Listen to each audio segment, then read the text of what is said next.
morning, everybody. I'll let people settle in a little bit.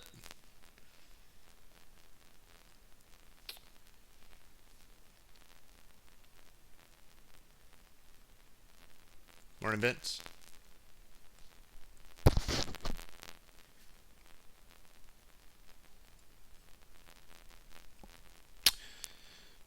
Okay, so what we are on today is Lab 11, which is currently showing in the browser. The morning, Daisuke.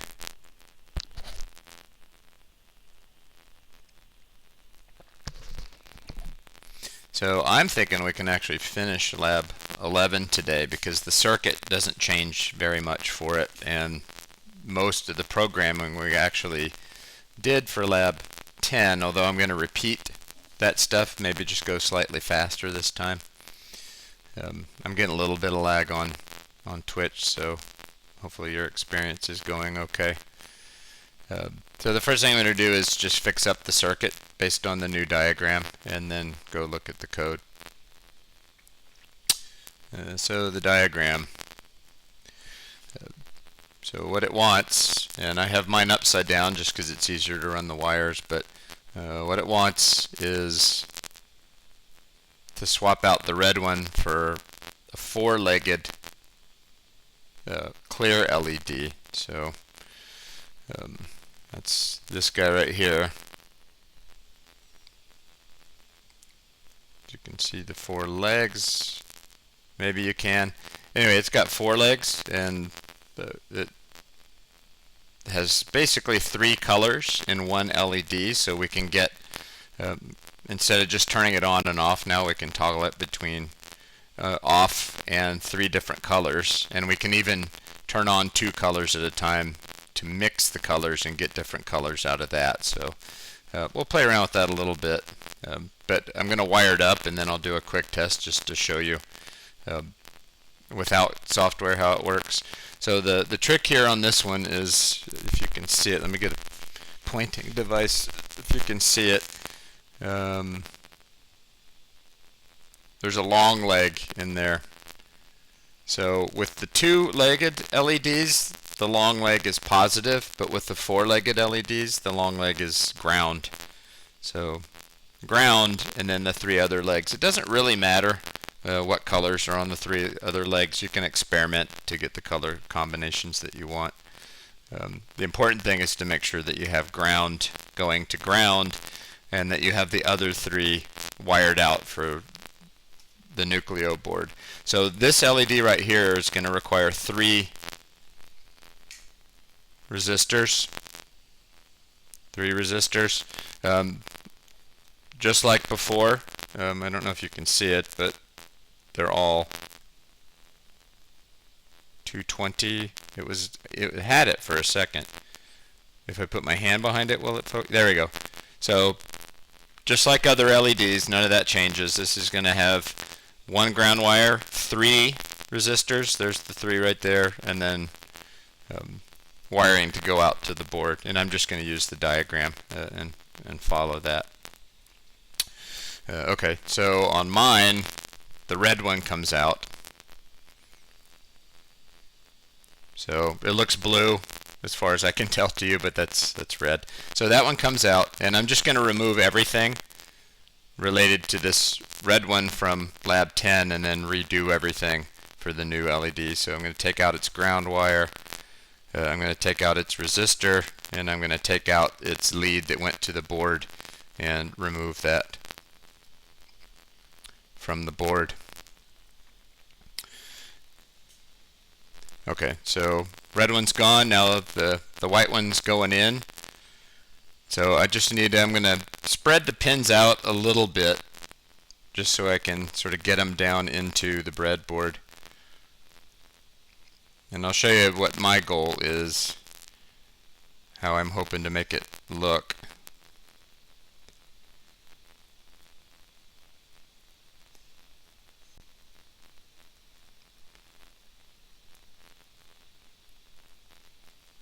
Okay, so it doesn't really matter I'm trying to get them to be roughly the same length. They don't have to be exactly, but roughly the same length. Remembering which one is the ground, which for me is this one right here. So that I wire that to ground. So for me, that's going to be, I'm going to make the ground land on one of the numbers on the breadboard so that I can remember where it went. So I'm going to put the ground on hole number 10 and then just make sure the other wires kind of go down in there. Maybe. It's fighting me. Okay. So there's what mine looks like. There's kind of two together and then one row of space and then two together. That's how I did it. I remember that the second from the end on this side is the ground wire. So I'm going to quickly restore the ground wire so I don't forget which one that is.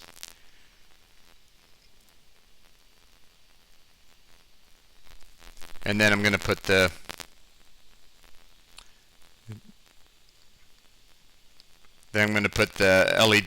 resistors in, and then I'll dangle some wires for the resistors. So same process that I always do. I kind of make a U out of them.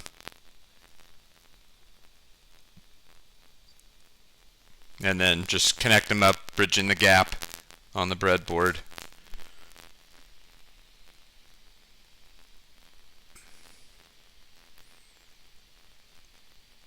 This part's my least favorite because these are hard to get to go in.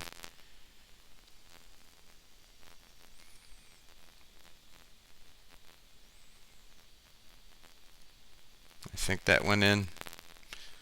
Not positive it went in.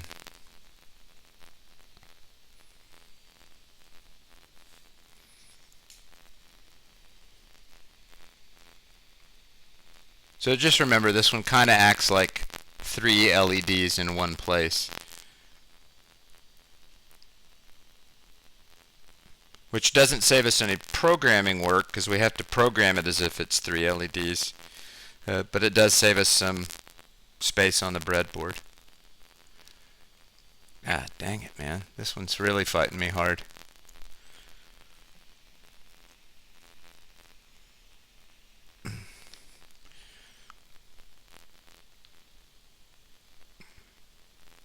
I think I got it. We're going to find out in a second. I'm being careful that the resistors don't bump into each other because they are pretty close here.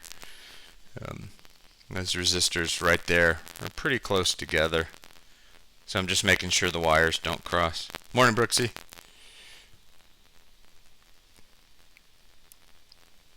My ground wire got bent in the process. Not too big a deal. Alright, last resistor. Spin it around this way so I can see it better. So yeah, these things are getting pretty close together. I'll just be careful that the actual wires don't touch each other, and it should be all right. That one was the easiest one for me by far. Okay, so now the resistors are in.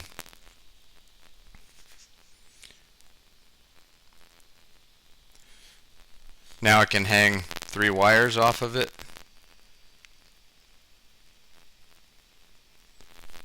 And I like the longer ones for this because I get a little bit of maneuverability if these wires are long. So these are the resistor wires, the ones that connect up the resistor to the board. Okay, so there's the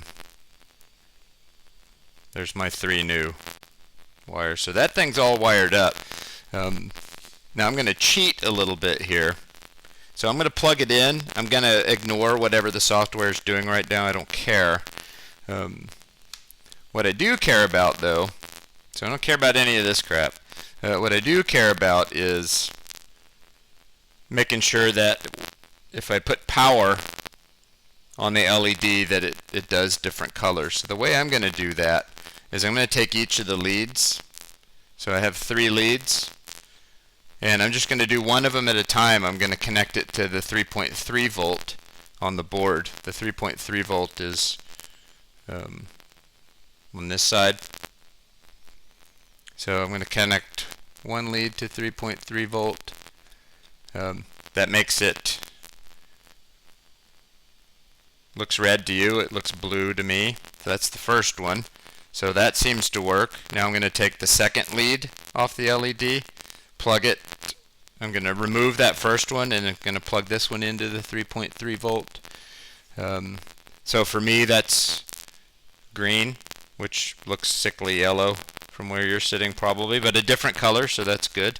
Then I'm going to remove that one and I'm going to put the third lead into that same 3.3 volt. And this one's red, which to you looks blue. So you get red, green, and blue are the three colors that are inside that one LED. So we can change that color to sort of change what our display is telling us. Like red means it's a positive number, that kind of thing. The rest of these are just doing the old circuit. They're just counting, so I don't really care about that. I just wanted to make sure that my new LED is wired up correctly, which it appears to be. Okay, so the second step is to make sure that all these wires do what they're supposed to do. I believe that all the green ones didn't change, but I'm going to double check. Do I need to double check? I'm going to double check. I'm going to double check all of these green ones. So I'm literally taking them out, and then I'm going to re-plug them in. I'm going to pull my board off power while I do this. It doesn't hurt to leave it, but okay. So I'm going to leave the white ones alone for a second, and then I'm just going to go down the row on the green ones. So the first one here goes to PA5 and then PA6. So D13, D12, D11, and I'm going to go try to not go too slow on this. So the first one is D13. It's probably where it already was, but just to be sure. D13. Second one goes to D12.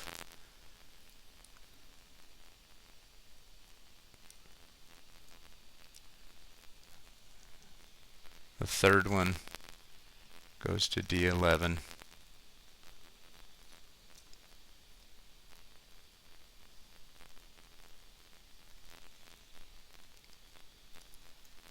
I don't know if I'm still on the camera. Just redoing the wiring just to be doubly sure that it works. D7 is next, and then D8 after that. So I'll grab the next one. Let's see, where am I at? I got 3. Here's number 3. 1, 2, 3. I did this one wrong. D11 here. D7 for number 1, 2, 3, 4 goes to D7. Number 5,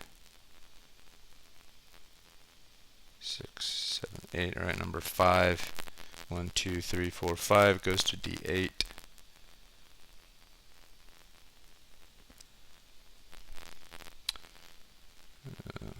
8, 7, 6. That's number 6. 1, 2, 3, 4, 5, 6 goes to D15. I don't think any of these changed. I'm just being careful. I'm just double checking it. Then number 7 goes to D14.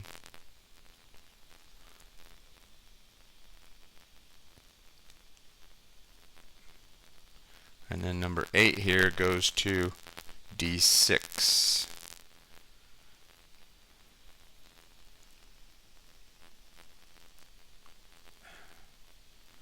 So again, remember that they're not in hardware they're all in a funky order, but in software that makes them be in a easier order to deal with. Okay, now I'm going to do the clear ones. So I'm just gonna I did them in a different, like my ground wire is in a different position, but I'm just gonna make sure that the 3 of them go to PC2, PC3, and PC10. So PC2, I'm gonna have to get my card out. So we need the card here.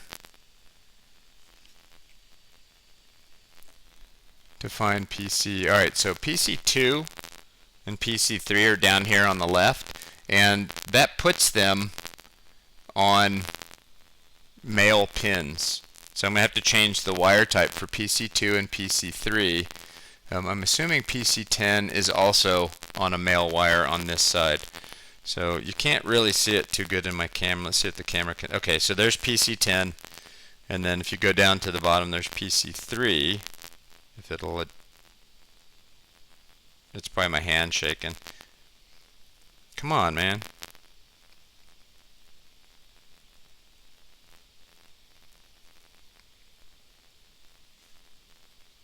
For some reason, it doesn't want to focus in on those two. Anyway, you can probably see it on your card. Down here at the bottom are PC2 and PC3, and then up here is PC10. But they're on the, oh look, it just adjusted. Those are on those external wires. So on the Nucleo board, I'm actually going to be wiring up to these pins out here. So I need a different kind of wire for that. So the wires that I put for that have to go. I accidentally just pulled my ground wire out. Okay, so I used male to male wires for the white LED, but I can't anymore. So these got to go, and I need to use male to female wires. So the male to female wires in this kit come in this rainbow strip. So here's female, male. So I need 3 of these. So I'm just going to pull 3 of them off. So I just peeled 3 of them off. And I'm going to peel all 3 of these apart as well. So I'm just going to peel them apart. So now I have 3 separate. So the male end goes on the board with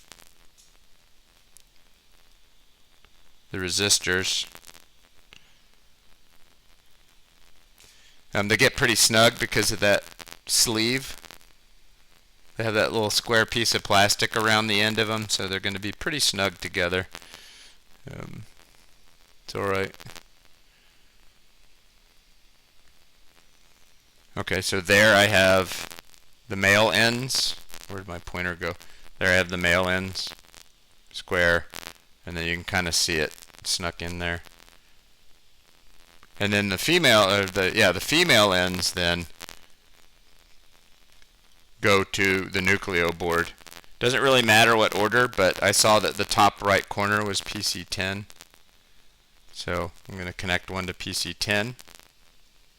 And then the other 2 go to PC2 and PC3, which are down at the other end, at the far end. So PC2 and PC3. I can't get it.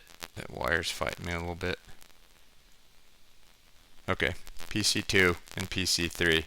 So the white LED is connected way over here on those wires.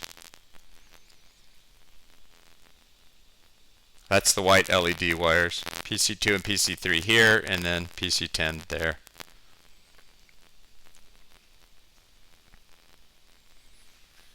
So a little bit different.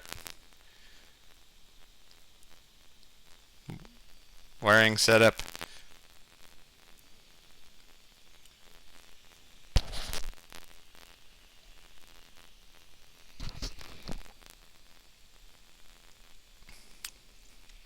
Okay, so we're going to work on the software. If you're a little bit behind me on the wiring, you can go finish that later. Is hopefully you understood what we were doing. The red LED is gone from Lab 10, and it's been replaced by a white LED with 4 legs on it. There's my 4 fingers, four legs on it. The long one goes to ground, and the other 3 go to PC2, PC3, and PC10. If you forget where PC2, PC3, and PC10 are, look at this card. And if you look carefully, you'll notice on the card that we're now using the wire connections on the board, the pins coming out as opposed to the holes going in.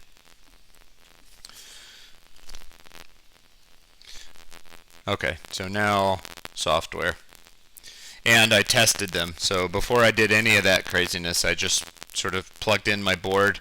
I connected each of those leads on the white LED, and I saw that one of them's red, one of them's green, and one of them's blue, just to make sure it was working. It was plugged into the board and all, which it was.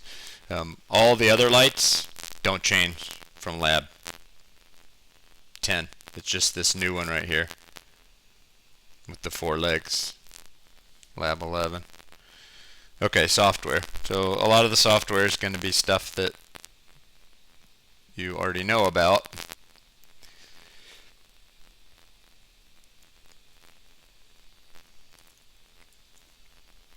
But I do need to be careful of something here. So I'm going to make a file, and I'll just call this the Lab 11 shopping list.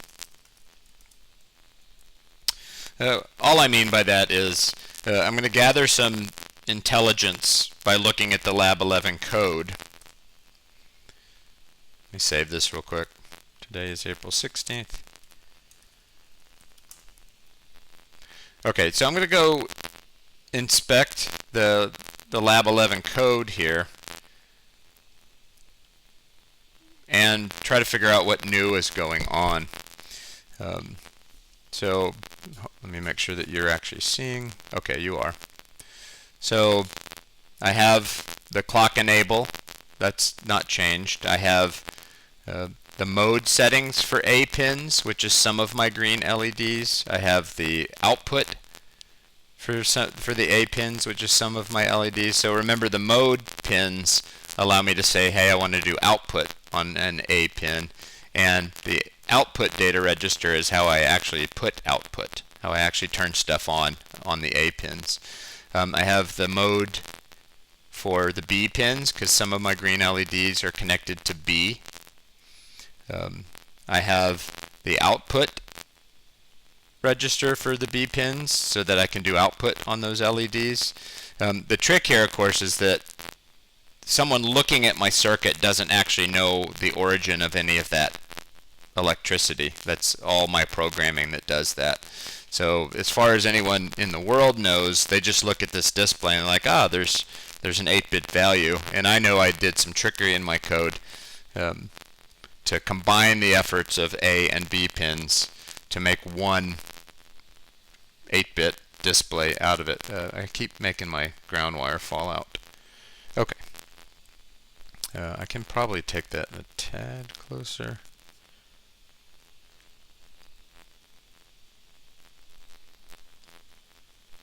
I don't like the angle.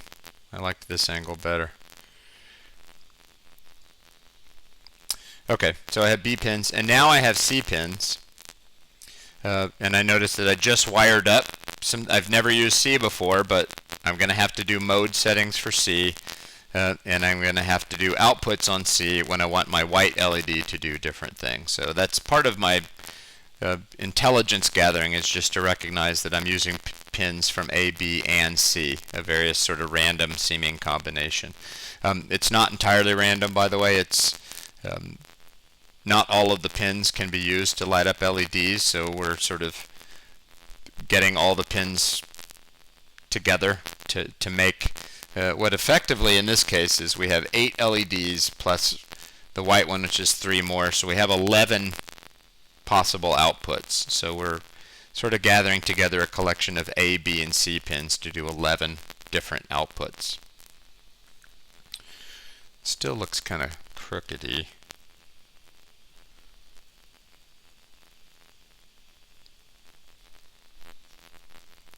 Slide that over. That's just me being weird about how pretty it looks.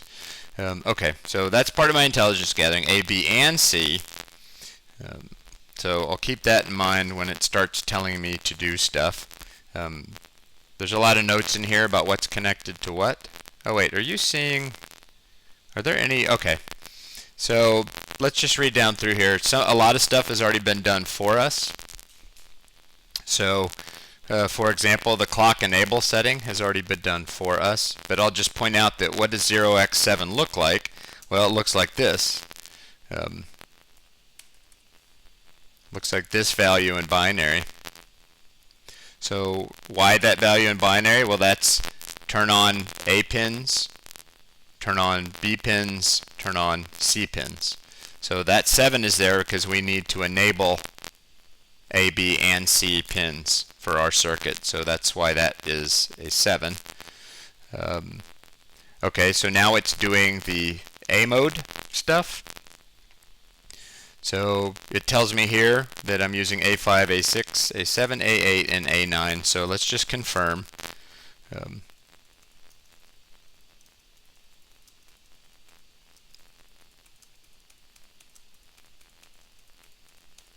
So mode is 32 bits. So let's see, we care about, the first one is A5. So the first 2 bits is A0, we don't care. Second 2 bits is A1, we don't care. A2, we don't care. Remember, mode is 2 bits per pin. 0, 1, this is A3, A0, A1, A2, A3. This is A4. We do care about A5. And output in mode is 0, 1. We do care about A6. Output, please. A7, output. A8, output. A9, output. And that's it. Those are all of them, so we don't care about those nibbles. So that value should be 5, 5, 4, 0, 0. So that's where that came from. Okay, so I OR that, and then I store the A modes back into memory. So now we're loading up the B mode stuff.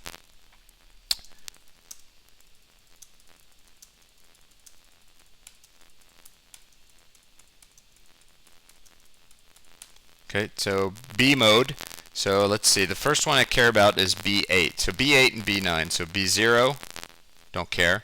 B1, don't care. B2, don't care. B3, don't care. B4, don't care. B5, don't care. B6, don't care.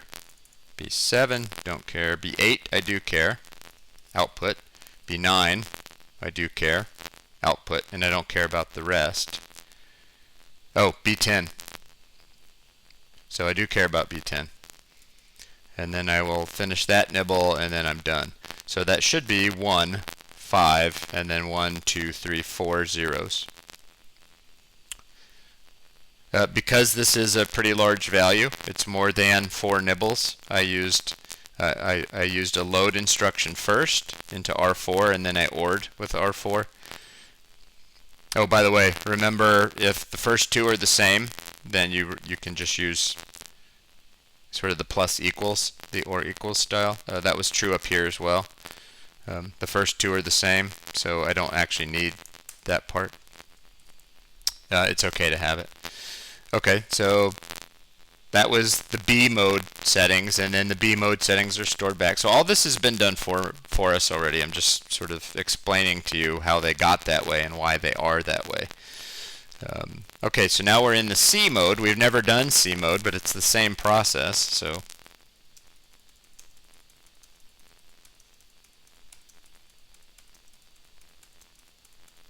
So for C, it's PC2, PC3, and PC10. That's not totally random. It's just that not all the C pins will do outputs. Some of them are for other things, so I picked ones that worked. But this means that they seem like they're all over the place. All right, so 2, 3, and 10. So I don't care about PC0 or PC1. I do care about PC2. I do care about PC3. And then it's a while before I care again, so 4 and 5 I don't care about. See, 0, 1, 2, 3, 4, 5. So this would be 6 and 7 I don't care about. 8 and 9 I don't care about. 10 I do care about it being output, and then I'll finish that nibble, and then I can ignore the rest. So what I should have is 1, 3 zeros, 5, and then a 0. So that's where that mode setting came from. This OR has the first 2 being the same, so I can do sort of a plus equals style on it. And then that setting is put back into hardware. So now the A, B, and C pins are all configured to do output mode. Okay, so that's part of my intelligence gathering, but I noticed that all that work had already been done. I just sort of walked through how it got that way. Okay, so now I still don't see any numbered elements. This is just intel gathering. So it's grabbing addresses. So R2 will be the address of A outputs, R4 is the address of B outputs, R6 is the address of C outputs, and then it's using R8 as a counter. So it's using even numbered registers, 2, 4, 6, and 8 for things. Okay, so let's see what happens. So what's the process of zeroing out the display? Well, it takes the address R2, which is A outputs, loads that value, it bit clears, and then it stores that value back. So those first three are A.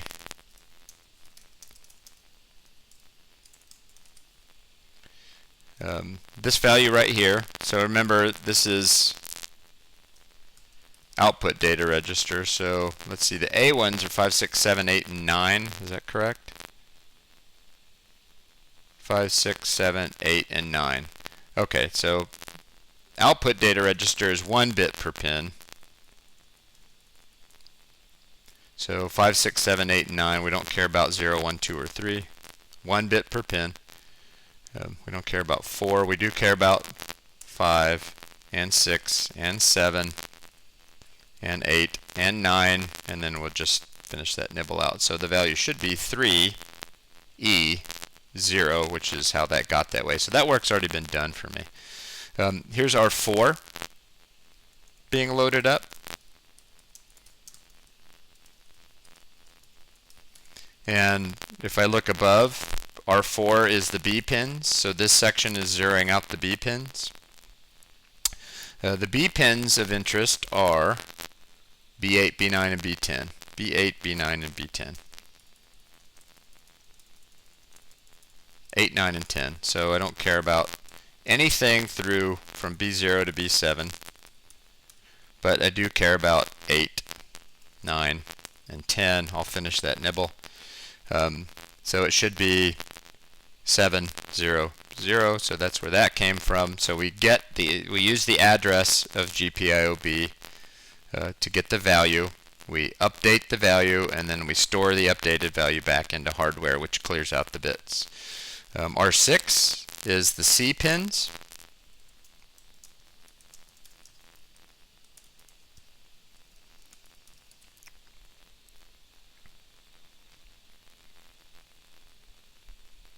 I'm not sure why it's doing this, but whatever, it doesn't hurt anybody. So we get the value of the C pins into R7, and then we use a middleman register to do the bit settings, and then we use the middleman register to clear. So the C. C is 2, 3, and 10. So not 0, not 1, but 2 and 3.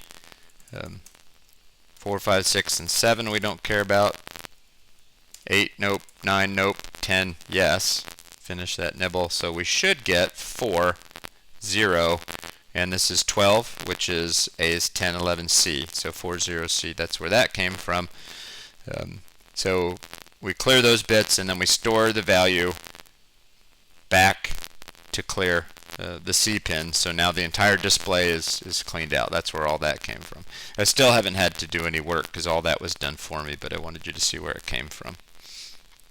Okay, so we're being asked to do the exact same thing as we did on Lab 10, and I could just copy all of that testing code, but I'm going to redo it somewhat, not purposely quickly, but somewhat efficiently, just to walk through the whole process again. This time, the value in question is in R8. So when I'm sort of mapping the binary value in R8 to my 8-bit display, it's R8 that I'm going to be testing. I think maybe it was R5 in Lab 10, but now it's R8. It already tells me the mappings, although those haven't really changed. So But the whole point of number 1 is to test a bit in R8, and then if that bit is on because it has value in R8, then we make the display come on corresponding to that bit. So what all this is saying is I'm using the A5 LED to display whether or not bit 0 in R8 has value or not. Okay, so I'm going to use the TST instruction for that. We are testing R8, and we are looking at the first bit in it, which in hex would be 0x1. Right? This is all we care about in R8 is the first 8 bits, because we only have an 8-bit display. R8 actually has 32 bits, but we're only looking at the bottom 8 from 2 to the 0 to 2 to the 7th. So this test is meaning to say, is that bit on or not?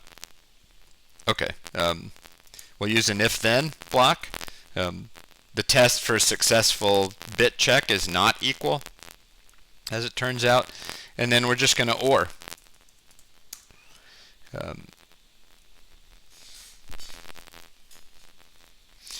Okay, so what do we OR? So we just did a little bit of intel gathering up here. So the A bit value is in R3, and if I look down here, the code sort of expects that to be the same, because I know R2 is the address of A, so R3 is supposed to be the value of A. So anything I do that I want to change the value of the A pins should change R3. R4 maps to the B pins, so anything up here that I do that I want to change the B pins, I'm going to change the value in R5.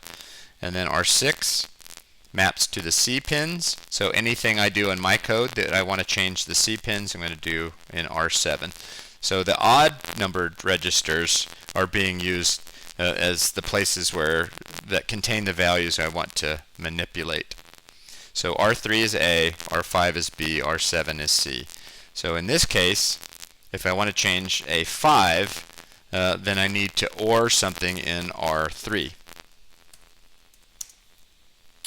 And what I want to OR is A5. So that's 2 to the 0 to the first, 2 squared, 2 cubed, 2 to the fourth, 2 to the fifth. So that's A5 right there. So my ORing value is 20. And if you see me make a hex mistake, please. So anyway, that's just one bit of display. I test one bit of the value that I want to show visually, and if that bit is set, meaning I need to turn on an LED for that, then I turn on the LED for that. Now I'm going to do the rest. So test R8 has the value that I'm looking at the bits. I'm testing bit 1 here, so that's 0x2. I can probably go a little bit faster through some of these because now I'm starting to remember this is an A pin, so that's R3. 0x what? A6. Well, I can just look above and remember that that's what A6 is going to look like, so that's going to be 40.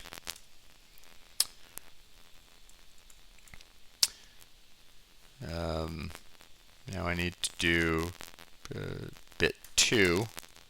Wait, I just did bit 0, bit 1, bit 2. Okay, R8, so that's for bit 2, right, is 0, 1, 0, 0. So that's bit 2. Successful test. I want to turn on an A bit.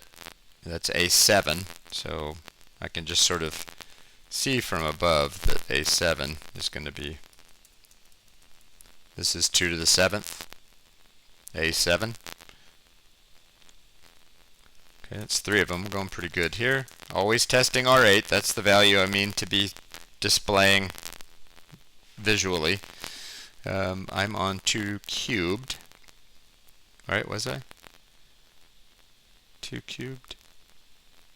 Wait, 0. Let me just write these in here so I have a visual.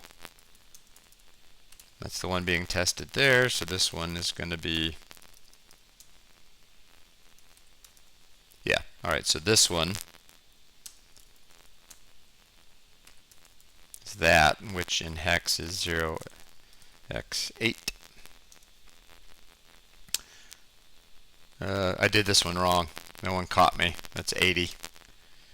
There's a 0 there. So I need to be careful about that.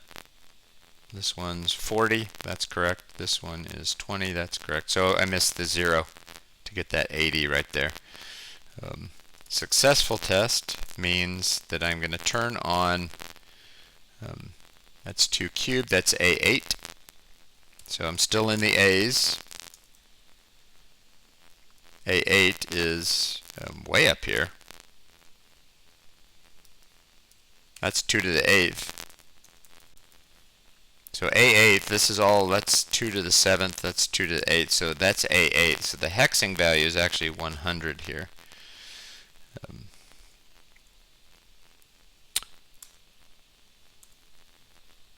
Bit 4, so that's bit 0, A5, bit 1, A6, bit 2, A7, bit 3, A8.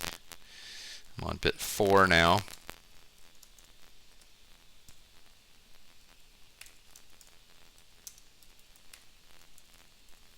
So that's 2 to the 4th, which in hex looks like this. So I'm testing. This is what I am looking for in R8. Successful test means that I turn on, I think I'm still in the A's. I am A9 now. Still in the A's. So A9, which is A9. So this is 2 to the 7th, 2 to the 8th, 2 to the 9th, which is 200.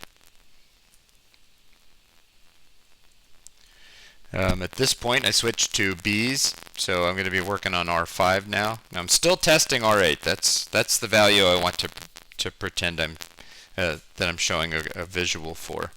So this is the bit 5. So that's 2 cubed to the 4. That's this bit right here, which is 20.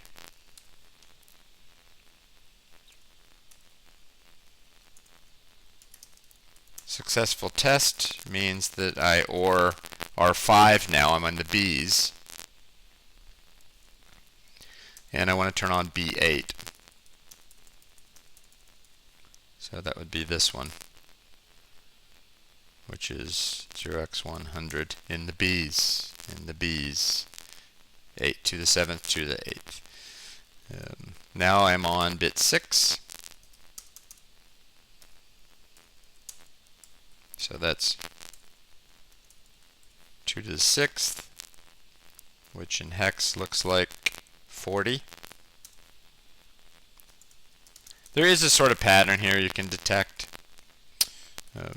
And in that case, I'm still in the B's, so I'm going to turn on some B pins here. I'm going to turn on B9. This is 2 to the 7th, 2 to the 8th, 2 to the 9th. That's this one, which is 0x200. And then I'm finally down to the 2 to the 7 bit in R8. So R8 is the counter. That's the one that I'm showing the value for. The hex value is 80 for the test. And then the hex value for the ORing of the B pin, R5, is, what are we on? B10.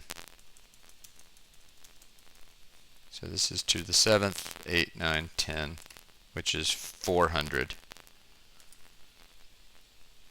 Okay, so that's the 8-bit display. It's the same code as Lab 10, but I thought it might be helpful for some of you if I sort of talked through it a long way. It's untested, so we'll see. I notice that if I scroll up a little, R8 starts at 1. And in this case, it's supposed to count up to 100 and then reset back to 1. So instead of going from negative 128 to 127 back down to negative 128, this just counts up from 1 to 100 and then goes back to 1. We're going to be ambitious here, both for time, but also because we've typed this before. Well, we better compile. I say that, and then I think we should compile. So let's compile first. In fact, let's just do the whole dang thing. So I'm gonna compile / assemble. I'm gonna make the elf file.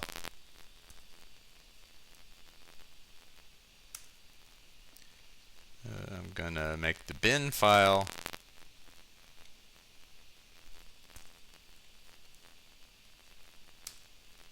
And then I'm gonna flash the board with software. So we don't need OpenOCD anymore. I'm not plugged in. Hold on, I gotta plug the board in, or this flashing step is meaningless. You can't flash unless the board's powered on, so keep that in mind. This is my old software, so right now what I think is gonna happen if this works is that it's gonna flash 1 on and off over and over and over again. That's what I think should happen. There's jolly good, so black button. Apparently the counter's moving. We'll look at the code and see why, but the counter is counting. So apparently the code already does that part, which we're going to go find out. But you notice this is moving, so something in the code is causing it to move. Oh, there it is. There's the counter getting 1 added to it. The counter never resets. So step 3 is to make the counter reset. Let's do that, shall we? Let's do step 3 first, which is to reset the counter, because right now it's going to count to 100, and basically it's going to count all the way up to a 32-bit integer before it wraps back around. So let's do the part where we reset. So we can use test equals here. That's an instruction for testing equality. So let's try it out. I want to know, does R8 equal 100? I'm going to use a decimal form of 100 because that's easy for me to see. I could write it in hex, but let's just do decimal 100. And then we'll use an if-then block.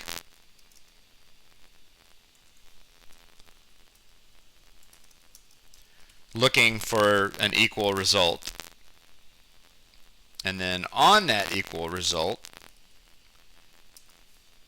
I'm going to just do a move. So notice that's not move Q, that's move conditionally on equal. So this is how you set these up in ARM. I'm looking for equality, and then I move on equality. You just, unfortunately, it is assembly, even though this is quite cool. You have to remember that those are partners. So if I'm if-thenning on equal, then I'm moving on equal. They have to be bound together like that. If R8 is equal to 100, then I'm simply going to move 1 back into it and reset it back to 1. And I'm going to go through the compiling process just to make sure that works and kind of patiently wait for it to count to 100, which shouldn't take too long. I could make this 10, by the way, if I wanted, but the circuit says 100, so I'll just go ahead and do that. Okay, so there's that code using the test equal. So I'm testing for equality. Does R8 equal 100? If it does equal, then I move on that equal.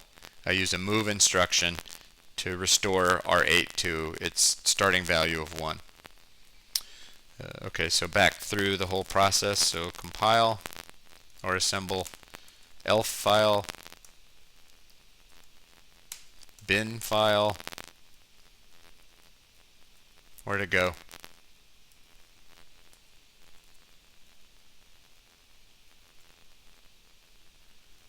Where's the bin step?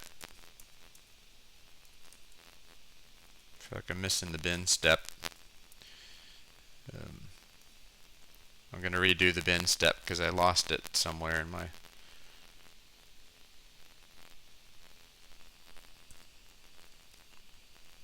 bin. Then flash. Jolly good, which means I can reset. When I do this, it should count from 1 to 100, so it's going to start at 1. This means 1. That's the A5 pin, which is that value is turned on, so it'll go 1, 2, 3, 4, 5, 6, 7, 8, 9, 10, 11, 12. It's going fast.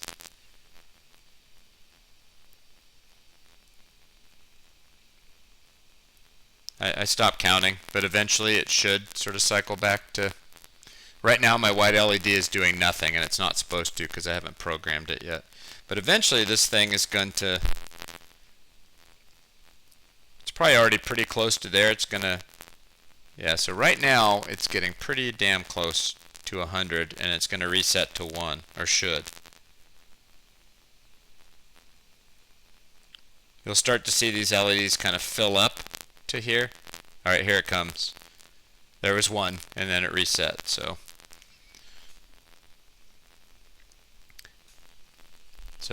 working up to that point. Okay, we can finish in our time, I do believe. Okay, so that was number 3. So all we have to do now is deal with number 2. And it just says we're just going to do a sort of an odds and evens kind of display. So we're going to use the white LED.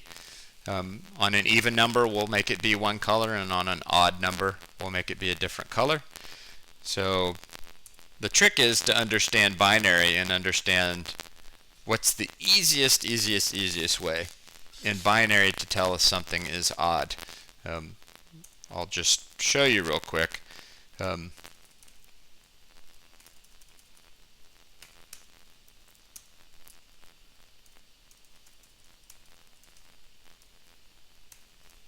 One of these values is even, and I can tell just by looking at it really quick without even thinking about what the value is that one of these is even and one of these is odd. Probably some of you know the trick here to tell very quickly just at a glance which one of these is even and which one of these is odd. Because in binary that's super easy to do.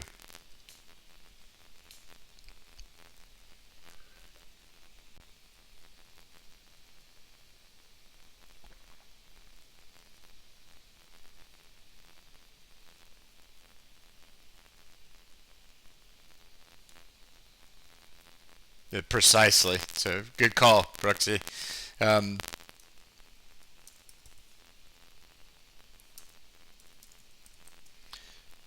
So if this bit, this 2 to the 0 bit is on, it's an odd number. It has to be because 2 to the 0 is 1, and if that always means odd in binary. All the odd numbers have that bit set. All the even numbers do not. So in binary, it's very easy to see even or odd. In high-level programming, we do like a if I mod 2 equals 0. So we'd use like check to see if it's evenly divisible by 2. But when we're working in binary, and in fact you can do this trick in C++ if you know how to use the bitwise operators, we just have to check that one bit. So even and odd is literally just a bit test. We just test that one bit. If that bit's on,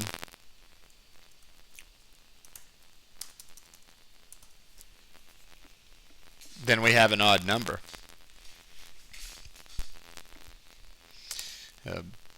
So we're going to do the C's. So in this case we're doing the C's, and I remember that C is R7, so we're ORing on any one of the bits in the C bank. It doesn't matter, just one of them. So I'll do, I don't know, I'll do 10 just for the heck of it. Sure. So 10 would be 7, 8, 9. This is number 10. So if I want to turn on PC10, that would be 400. Okay, so now we're going to do something that we haven't done before, but you saw an allusion to it, a reference to it in the homework. You can make bigger decision trees out of if-then. So I can actually turn this thing into an if-then-else. So if I put this E here, that means I want to add an else part. And an else part is always sort of the contrary situation.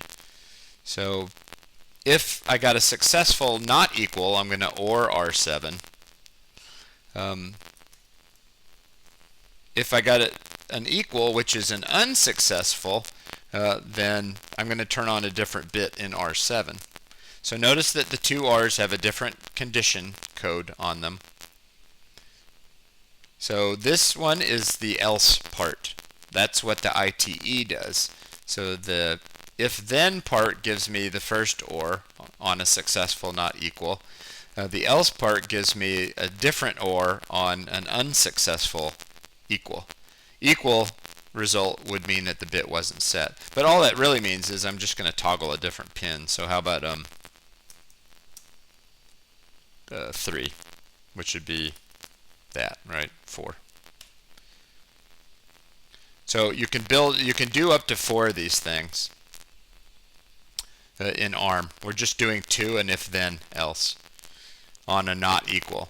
So the if-then part is a successful not equal. The else part is an unsuccessful not success, which would be equal. So what should happen is that this thing is going to show 2 different colors constantly as it counts. Even, odd, even, odd, even, odd, even, odd.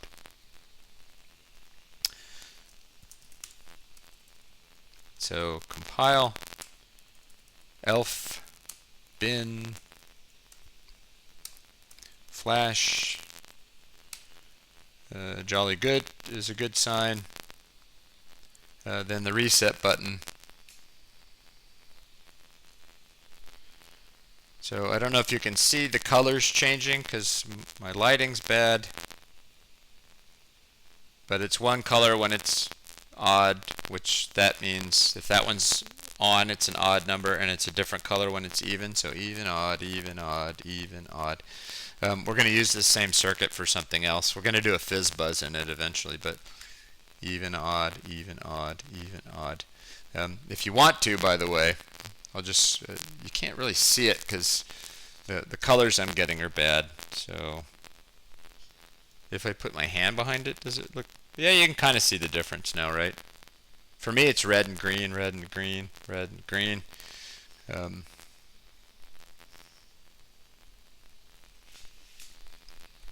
You can also, though, if you want to, sort of toy around with this. You can do combinations. So I could use 10, and in the other case, I could use 2 and 3, which is that 12? 8 and 4 is 12, so that's a C. So I can actually use combinations of 2, 3, and 10 to make different colors from the combinations. They don't all look cool, but some of the combinations come out looking alright. So let me compile that.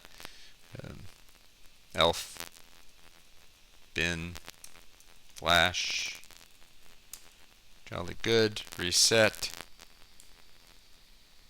So for me, you can't really see it, but the combination one is kind of like a silvery blue, I guess you could call it. I think you can see it's 2 different colors though.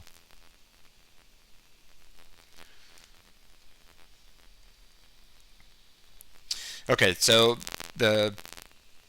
I'm about done. The whole point of this lab was to give us an opportunity to repeat this whole process of doing the 8-bit display to show using LEDs an 8-bit binary value that's on the processor, and hopefully give you time to um, get accustomed to what that means. It's a simple thing, but it just feels so awkward at first, I know, for most people. Um, so this lab is here just to, we barely changed anything. It mostly just gave us a chance to go back through the entire process and sort of bit test, map to LED display. And I hope that makes some kind of sense.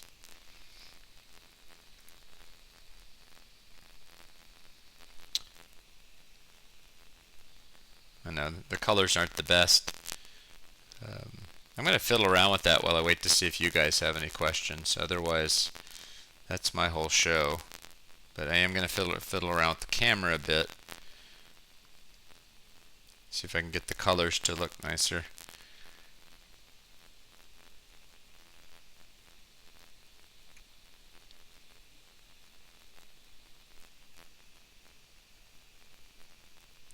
No, it's actually not it's my broadcasting software at fault. Because when I look at the camera output itself, it actually looks pretty good.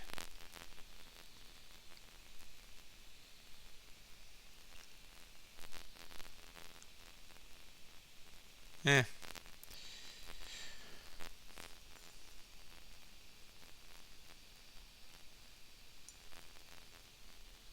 I don't know why it won't focus. Gain. What does that do? No, I don't do anything.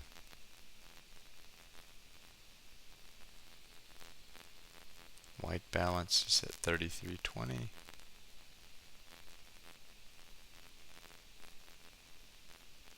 Nah, that don't do anything. It just is what it is. But hopefully you're getting some bang for your buck on your end. So that's all that does. Shows an 8-bit binary value, and it has a little additional display that says even and odd, even and odd, even and odd.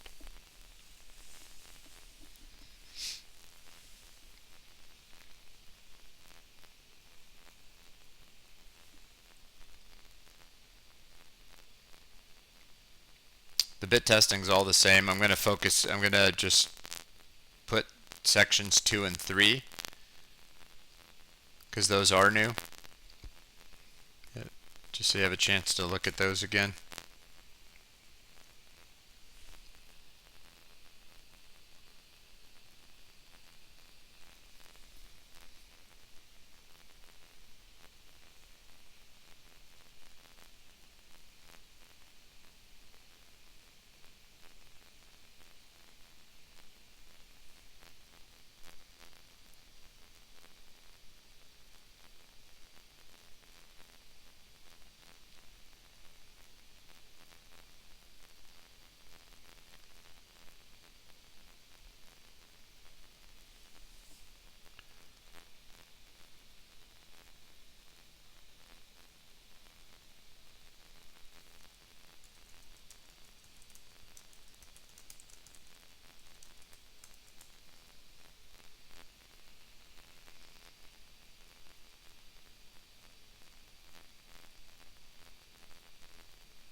Thanks, Brooksy. You too. Have a good weekend.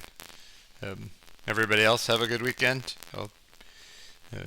We'll be back on Tuesday. We're kind of caught up now, so maybe we'll get sort of some normal flow back, but we'll just play it by ear every day, so we'll do our best to stay on schedule. This one kind of does. See Vince. Thanks. Everybody else, have a good weekend.